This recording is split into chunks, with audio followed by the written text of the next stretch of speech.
Tuturo ko sa inyo kung paano siya gawing English. Dito po sa logo ng settings, yan, sa pinakababa, local file, hanapin natin yung dinownload natin. Step 1, i-okay mo lang. Sira kung sira na. Ayan, antayin lang po natin siyang matapos. Bilis man lang yan.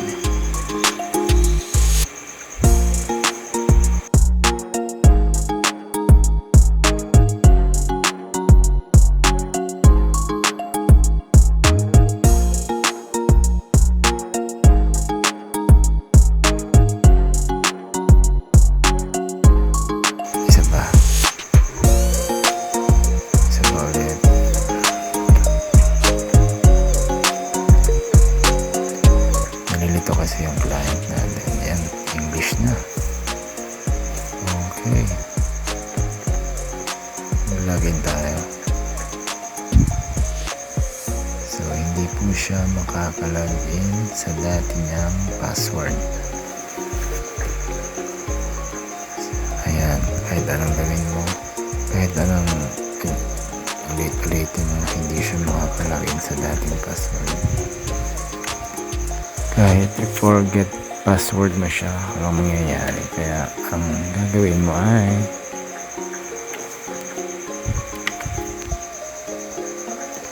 natin ay i-reset natin. Ayan, monitor natin dyan pag nag-X na. I-reset nyo po yan pagka-install nyo ng yan, ng step 1 na bin. Okay, antayin natin kumunik ulit.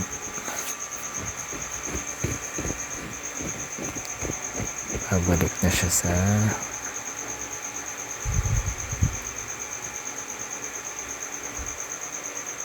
so ayaw pa niya, identified na. Ngayon automatic na lang yan pumasok, parang Peace Wi-Fi ba, portal. Ayan,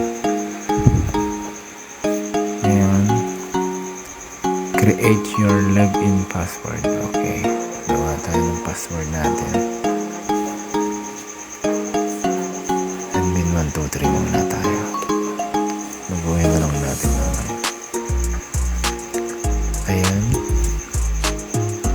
scanning, switch mode, click natin.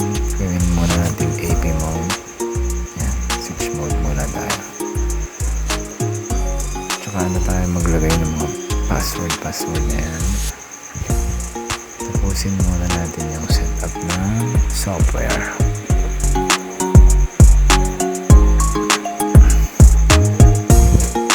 Be patient ba? Tawagin. Ayan.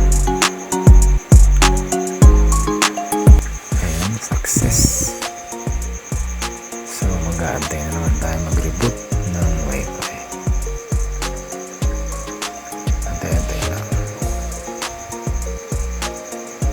Antay natin mag-X yan.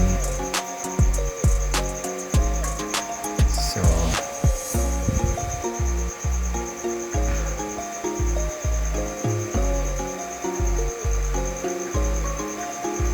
kasi natin papasok po.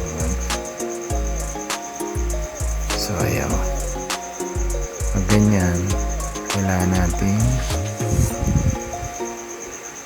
history na yan.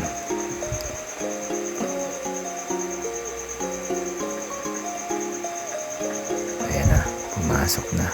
May gagawin pa tayong isa. Punta tayo dito sa Operation, Administration, Firmware. Ayan, select natin ulit yung step 2. Select. Okay, and save. Automatic na siya. Save lang, okay na.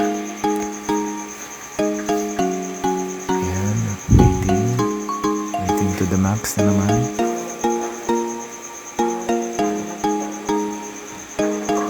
Wala natin i-pass forward at baka may makaligtad pa tayo.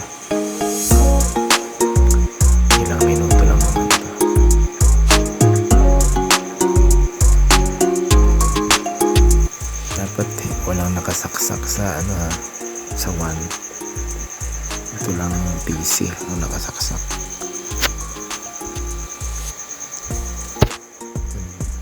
Okay. Tapos na. Waiting na naman tayo. At pagkatapos niyan is i-reset ko ulit siya. I-reset mo ulit para malinis. Pag ayaw pumasok, nire-reset. Ayan.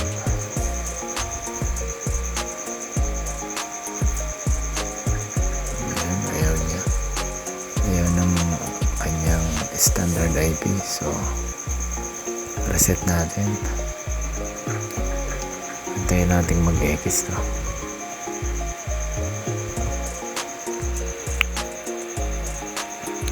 Yan. Pagka-reset yan, papasok yan automatic.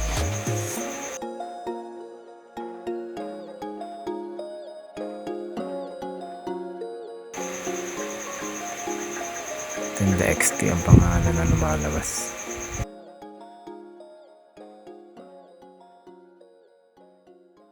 Ayun, pumasok na siya. Okay. English na. Total PPA naman to. So, ilagay ko na yung username ng client natin. Tsaka password. Tsaka yung gusto nilang pangalan ng wifi. Ilagay na natin diretso.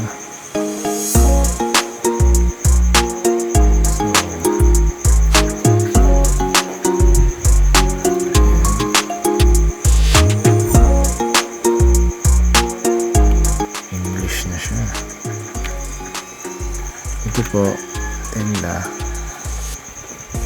English na siya. Ngayon, yung 1 na port is hindi na siya yung 1. Okay? Ang magiging 1 na port na po dito is yung LAN number 1.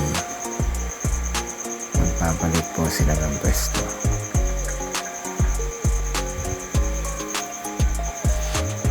Gagana yung 1. Ano lang po siya, ginagamit siya sa LAN connection. LAN connection na yung 1. Okay guys, English na yan. Pwede nyo lang. So hindi na kayo malilito. Ayan, English na lahat yan. Ayan. So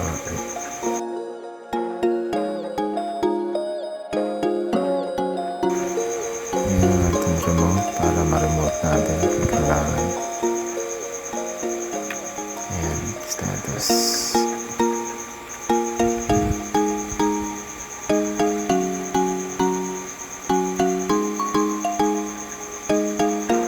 Nakakonect na. Click natin sa dati yung 1040.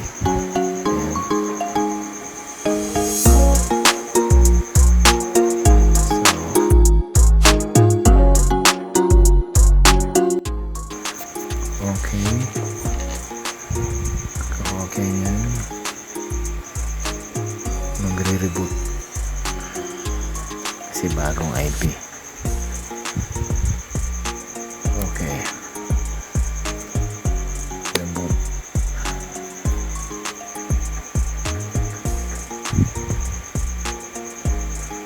Rebooting.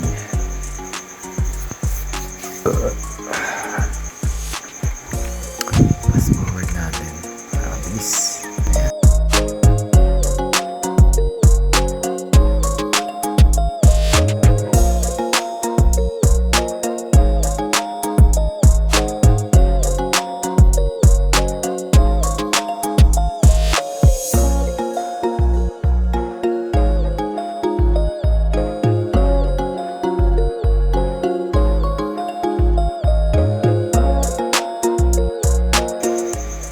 Boom. Ayun na. Connected na siya. Automatic kasi nakasaksak na siya sa antena. Ayun. internet na siya. Pwede na siyang gamitin. Ayan. Connected na po ang ating client. Wala pa pong gumagamit kaya ganyan ang kanyang kain. Wala pa. Ito pa lang laptop na to.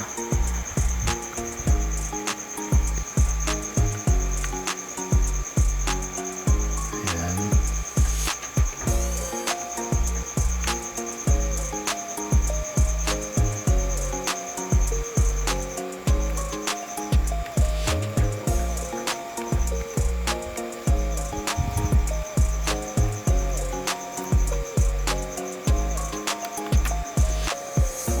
So ayan, pwede na siyang gamitin nang hindi kayo nalilito.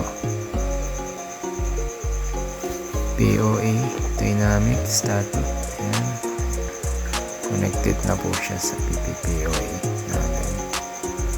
Connection. So, ayun na. Okay na. Tapos na. Gawa ko naman siya English.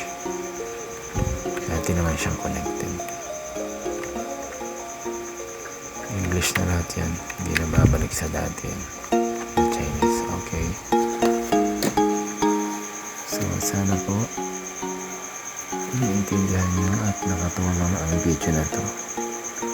Huwag po sana malimutan ang like, share, and subscribe.